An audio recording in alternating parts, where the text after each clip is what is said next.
New Thought Media Network.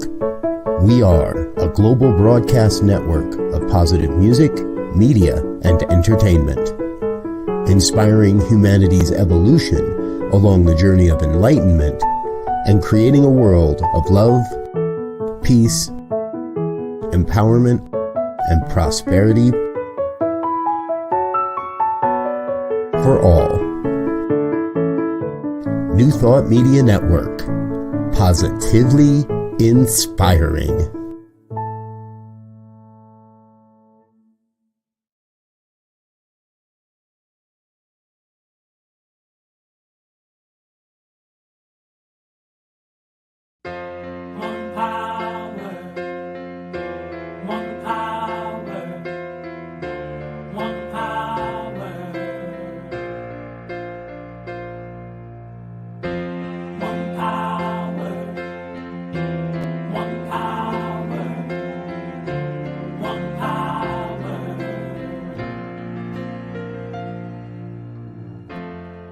One power, invisible, and you see it everywhere and every day. One power, indescribable, and you speak of it with every word you say. Mysterious until you know the truth. As simple as the love inside of you. Call it God, call it Spirit, call it Jesus, call it Lord, call it Buddha, Baha'u'llah, angels' wings or heaven's door. But whatever name you give it, it's all one power, can't you see? It's the power of the love in you and me. One power, one power. Good morning and welcome to the Center for Spiritual Living Midtown. Such is the nature of life that all it wants and all it asks is the opportunity to appear. And you are that opportunity, and so am I. We welcome you this morning. So happy that you have chosen to join us today. I am Judy Ailey, one of the practitioners for our center here in Midtown Atlanta. Dr. Bob is on vacation this week, but nonetheless, we have a really great service in store for you. We welcome each of you. Know that our center is a diverse community and welcomes all, no matter where you see yourself in this amazing tapestry of life. Let's get started this morning with our Declaration of Principles. Join me in viewing some of our practitioners and board members as we are reminded of this Declaration of Principles written originally by Dr. Ernest Holmes. Here we go.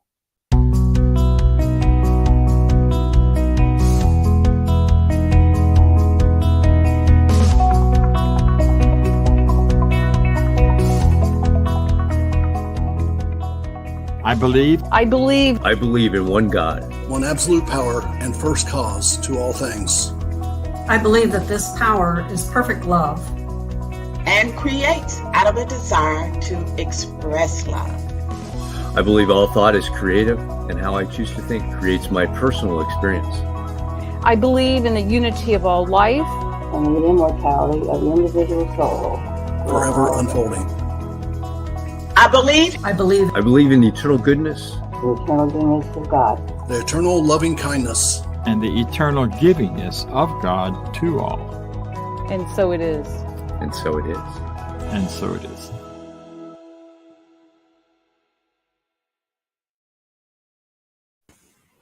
All right. Well, this month we have the theme for the month of July is the game of life and how to play it.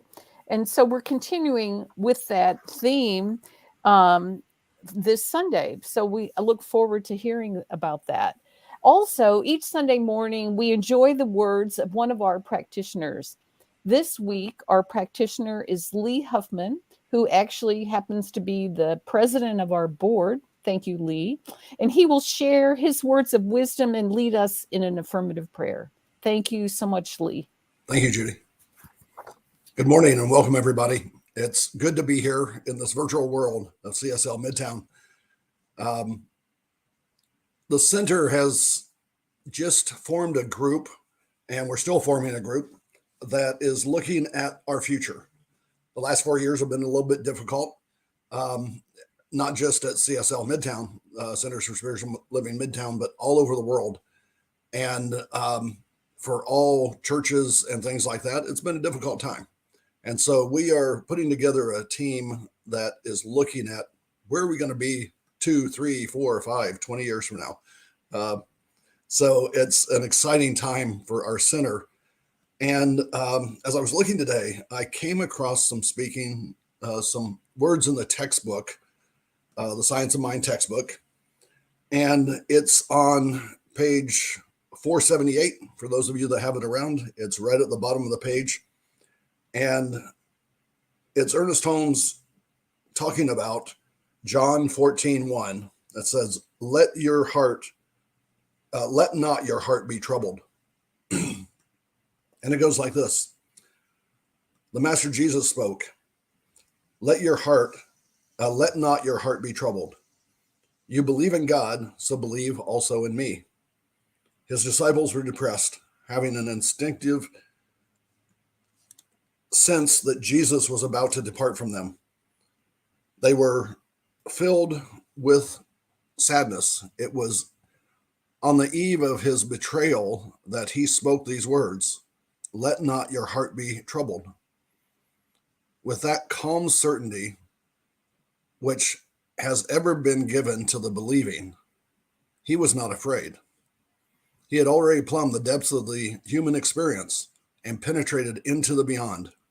He knew that he was an immortal being. Our hearts are troubled over many things, and our mental burdens often become unbearable. It seems at times as though a cup of bitterness has been brought to us, to unwilling lips, with the demand that they drink. Jesus, standing on the threshold of his greatest experience, foreknew that he would turn apparent defeat into glorious victory. From the calm depths of an undisturbed soul, he spoke the words of comfort to those of lesser understanding. He told them to believe in God, and because of their belief in God, to believe in him also. Again, he is referring to the individual to believe in ourselves because we believe in God. The two are one. We are one with God.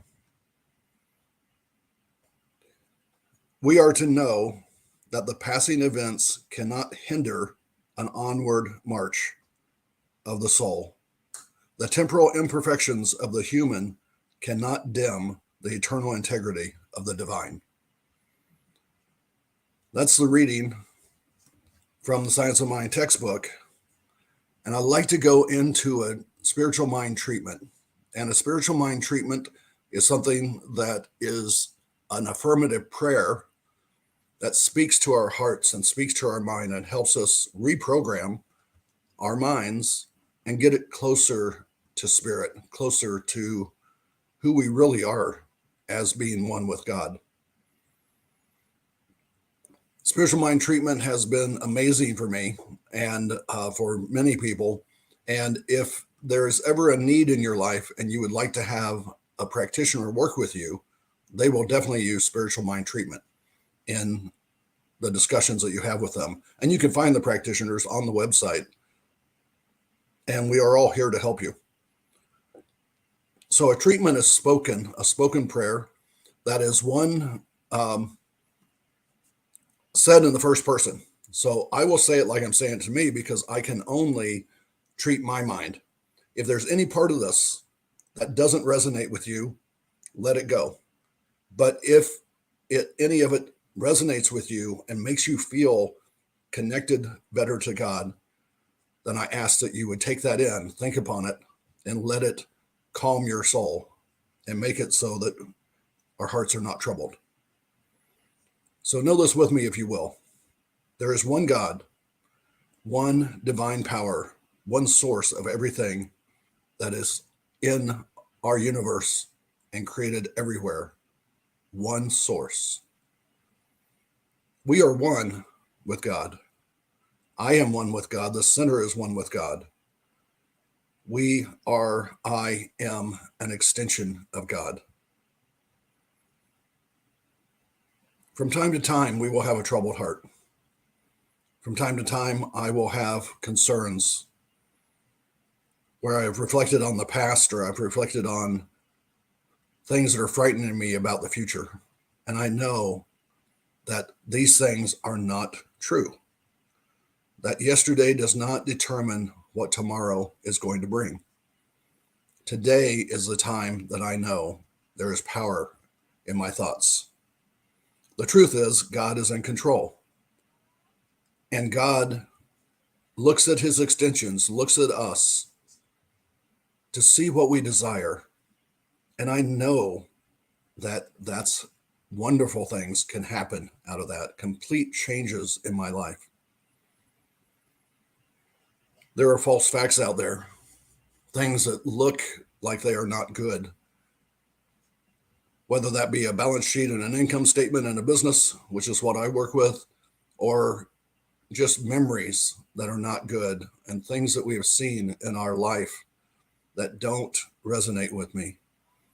I know that the truth is, every moment of every day, God is in control. We will receive direction from God. We will receive the right connections with God. I will feel what I need to believe if I listen to God. And I know that that's true. And I know that all is well. And there is no reason for my heart to be troubled. So we release these words into the universe saying, and so it is. The special music today is Leave These Walls Behind. Thank you.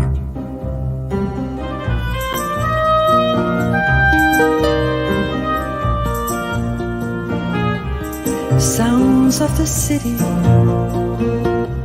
the life I knew, fade in the background and drift away. As I turn to face the window, to the open blue, new life is calling to me.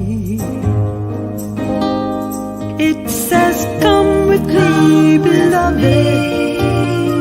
Leave those walls behind for a land of milk and honey, a promised land. Leave those walls behind. Oh, I've taken care of others, of everyone but me.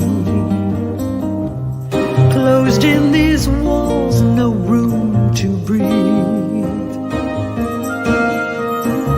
I can only save them by choosing to be free. New life is calling to me. It says, come with me, beloved.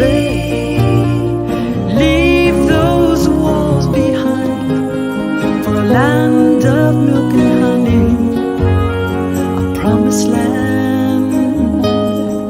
Leave those walls behind.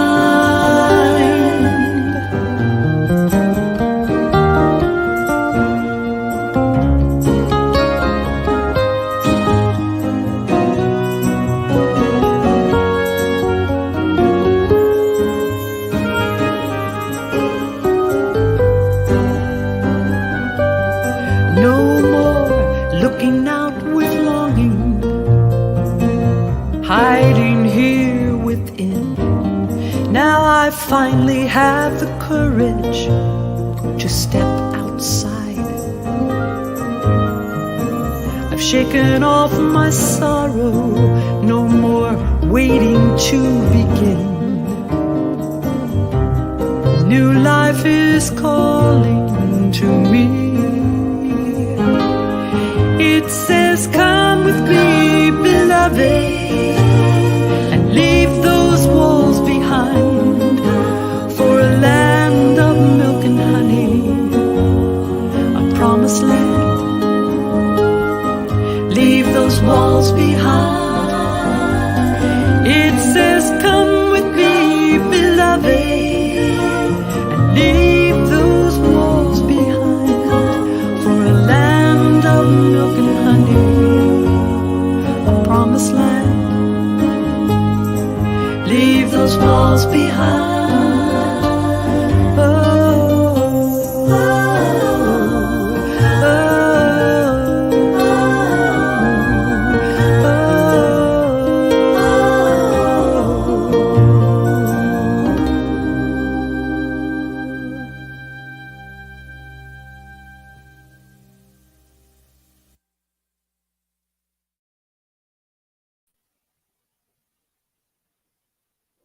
All right. Well, thank you, Lee, and that was a beautiful music. Today we have a wonderful guest speaker for you. He's hardly a guest speaker here in that we have heard him many times, and he's certainly a friend of the center, and we enjoy his inspiring talks. Today we are blessed to have Reverend Dr. John Karn as our speaker. Reverend John has been on the faculty of the Emerson Theological Institute since 2014, and he is now the Dean of Students there. Let's open our hearts and our minds to his words this morning.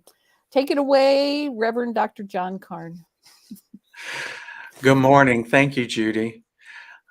Thank you, Midtown, CSL Midtown, for having me. I feel like you're my family. My spiritual family is where my spiritual development started. So I have an invitation for you today. I want you to consider it your personal invitation. Imagine right now, I am handing you a beautiful eggshell colored linen envelope with your name elegantly handwritten on it. When you open it, you find an invitation inside engraved in gold that says you are cordially invited to allow this time to be the time that you awaken, truly awaken to the life of beauty and wonder that is yours to claim. What would it be like if you RSVP'd yes to that invitation? What would it be like if you were fully awake and present for it all, meaning fully awake and present to the life you now have, fully awake and present to who you are in every moment, fully awake and present to what brings you joy in the here and now, and fully awake and present to the life you're creating with every thought you think, with every feeling you feel, with every word you speak. What might that awakened life look like? Well, my spiritual family, that is your invitation. Today, we're going to look at the 4 stages of spiritual consciousness that we might experience if we RSVP'd yes to this invitation of awakening. These stages of spiritual consciousness have been called the kingdoms, and this definition of kingdom fits perfectly in our context this morning. It is a realm or region in which something is dominant. So this morning we will look at the 4 realms or region which a particular level of awakening is dominant. So are you ready? Good. Let's go. Oh wait, there's 3 things before we go. 1, I didn't make this up. They originally were downloaded through Reverend Dr. Michael Beckwith of the Agave International Spiritual Center of Truth many years ago, and they're now used throughout our movement for education. 2nd, as we talk about them, just observe where you hang out. Notice I said just observe. I didn't say blame or beat yourself up or feel not good enough. Just notice. And likewise, don't be so puffed up on ego that I'm on stage 4 all the time. Again, just notice. And the truth is that this is much like the 5 Stages of Grief by Elizabeth Kubler-Ross, where you might be in one stage one morning and then the third or fourth the next day. These 4 stages are like that as well. So I invite you to have fresh eyes and fresh ears this morning. Find out what is here for you that you have not seen or heard before. Now, if you're ready, good, so am I. We're starting off with the body. Why the body? Think about this.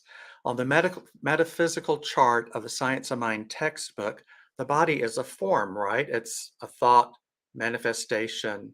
No, a thought goes into law and then manifestation. So a body is a form and it's a manifestation, and manifestations can be changed, right? So what would the level of consciousness be here at this physical body level? Be open about this and kind to yourself and just observe, as I said earlier. So in this first stage of spiritual consciousness, we are more awake. We're more asleep than awakened. And we have all been there and done that. It's called the why me stage. You could also call it the mortal stage or kingdom stage. At this stage, life is a serious struggle. We feel separated, disconnected, alone, powerless, and a victim of circumstances.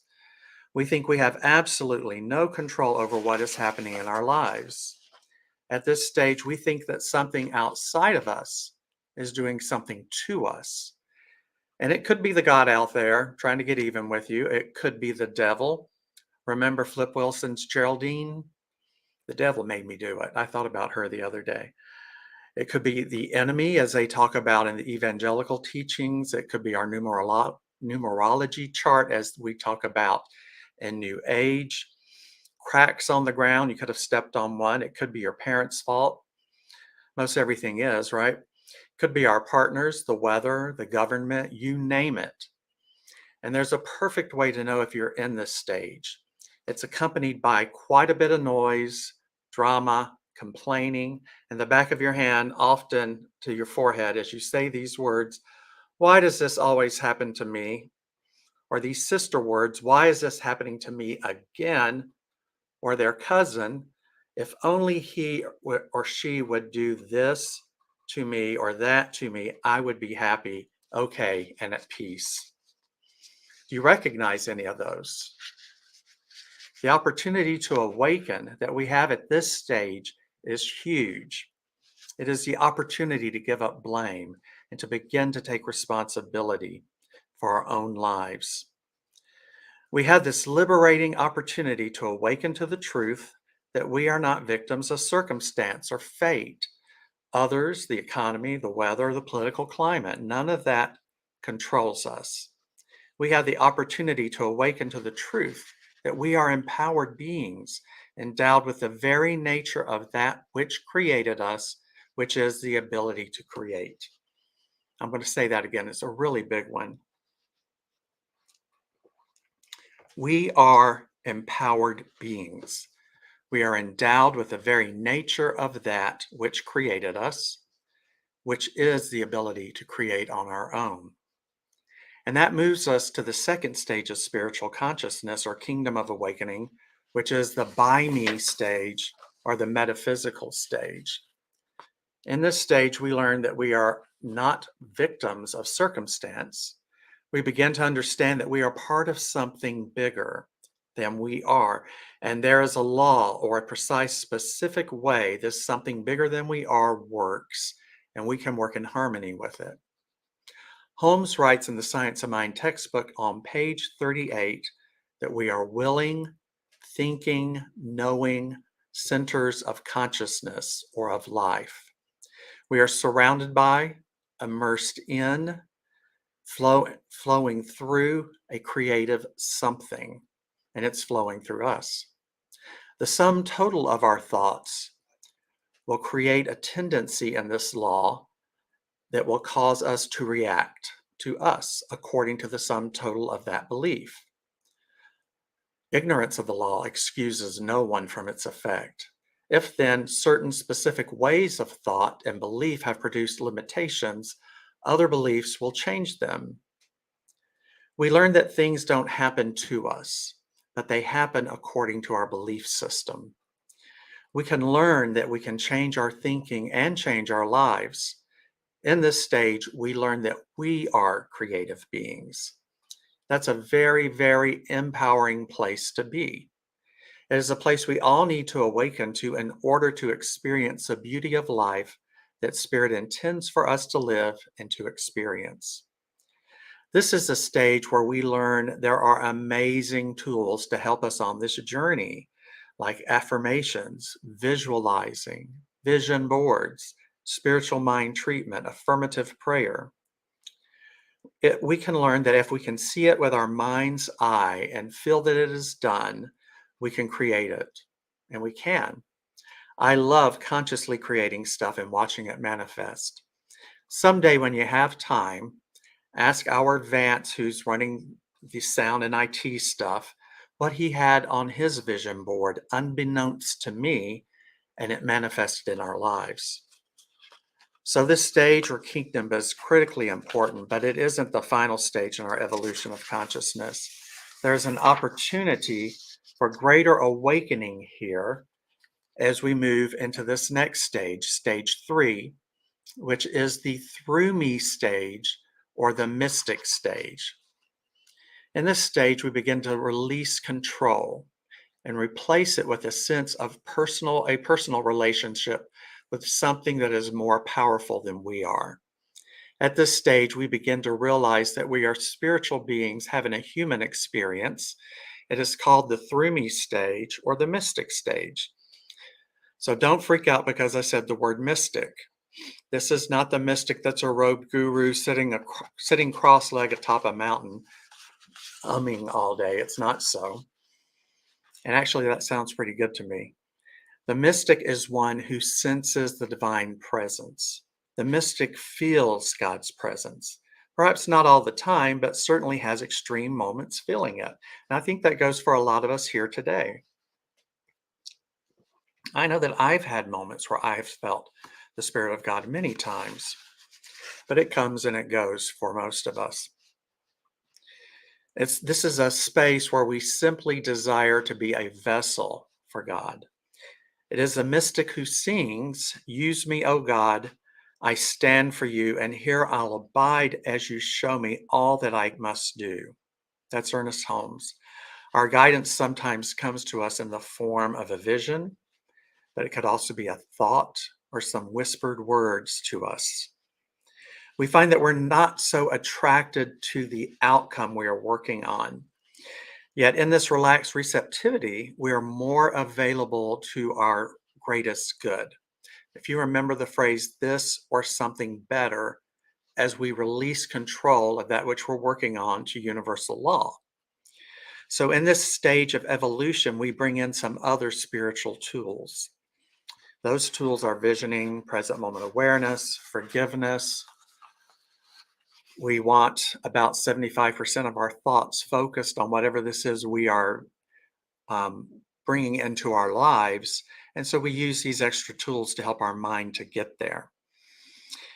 On page 268 of the Science of Mind textbook, Ernest Holmes writes that true prayer must be thy will be done, but the implication relative to the will of God in this prayer is not a submission to the inevitability of evil or limitation.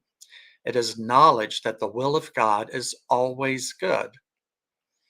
Now, a lot of us have had fear about turning something over to God or to universal law for its highest and best, or our highest and best manifestation.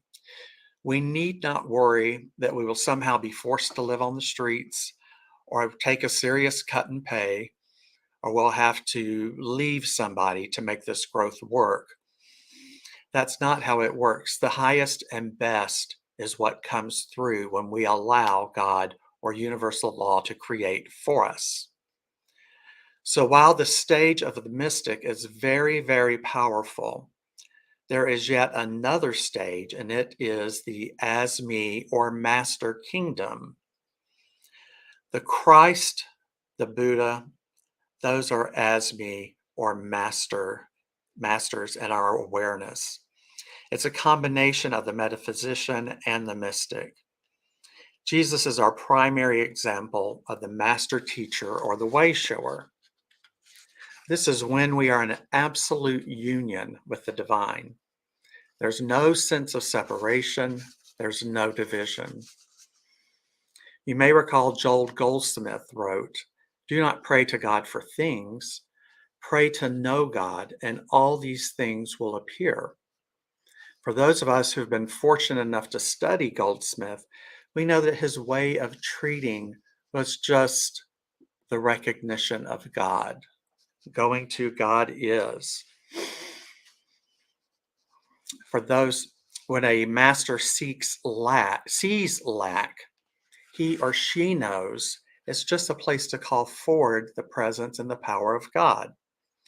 It's an opportunity to experience more of God in that department of your life.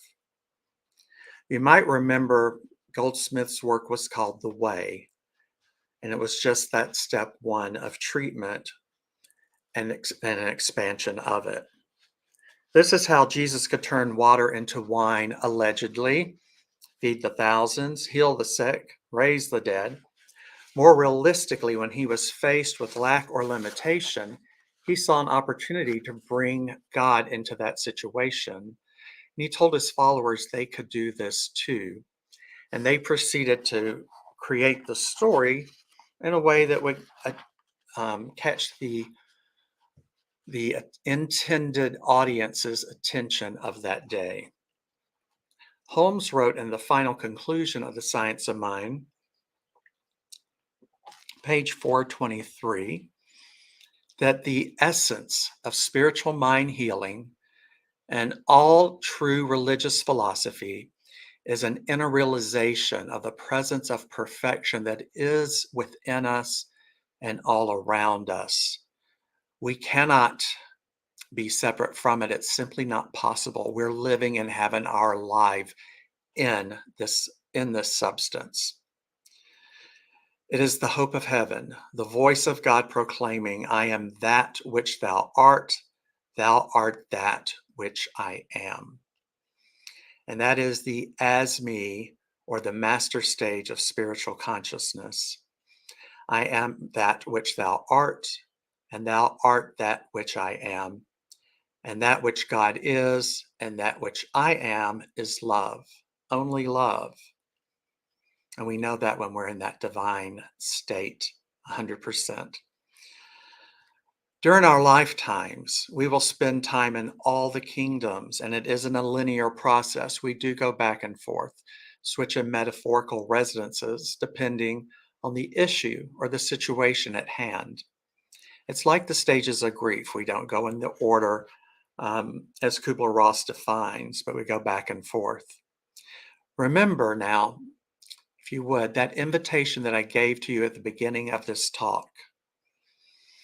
You're cordially invited to awaken, to truly awaken to the beauty of life that you are meant to live.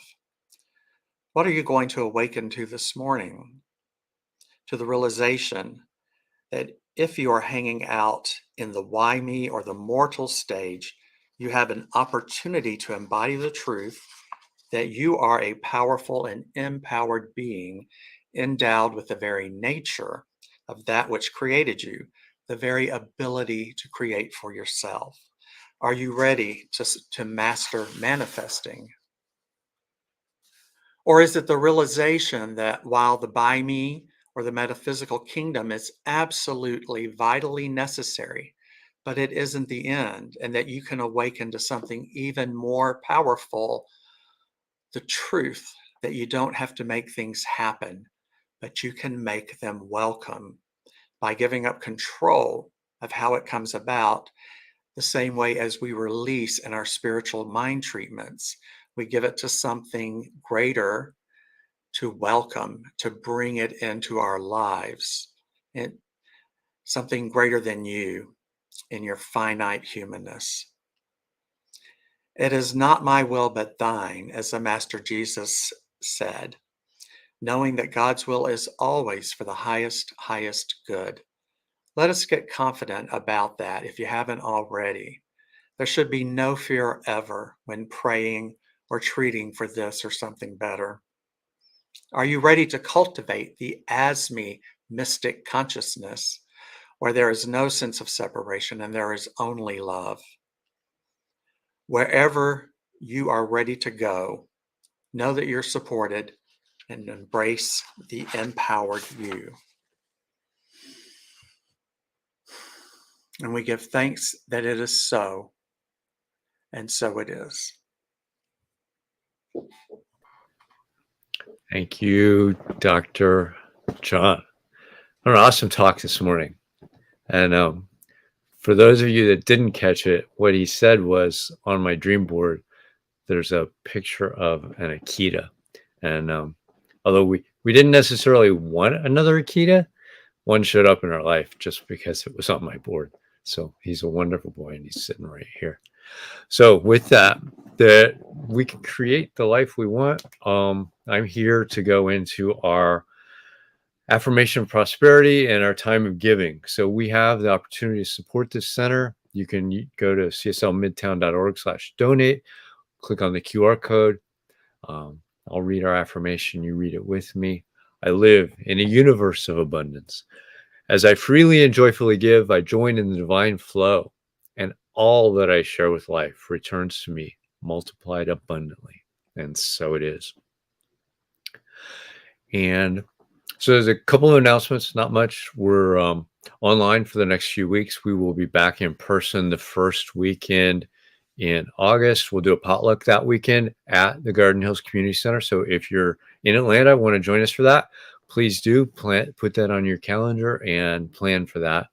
The rest of the Sundays for the summer, we are online just like we are now, and welcome you to be here with us for all of those.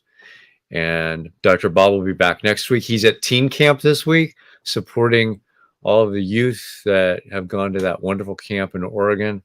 And I'm sure he's loving it out there, the cool weather and all the youth, which he definitely supports and loves being with. So we've got that to look forward to next week. So if you will, with me, we'll say our closing affirmation, our affirmation of life. I leave this place now knowing something better than I knew before. I go forth into the world with a heart full of love and a mind full of good sense. I look at the world in a greater way, knowing that I have within me everything I need to create the life I desire. I give thanks for this understanding, and I am grateful for the spirit of life that lives through me. And so it is. And if you want, we're on Zoom. You can join us on Zoom. I get Dr. John over there to have a conversation, discussion of his talk. If you've got any questions about that, we are there, and we'll see you next week. Thanks.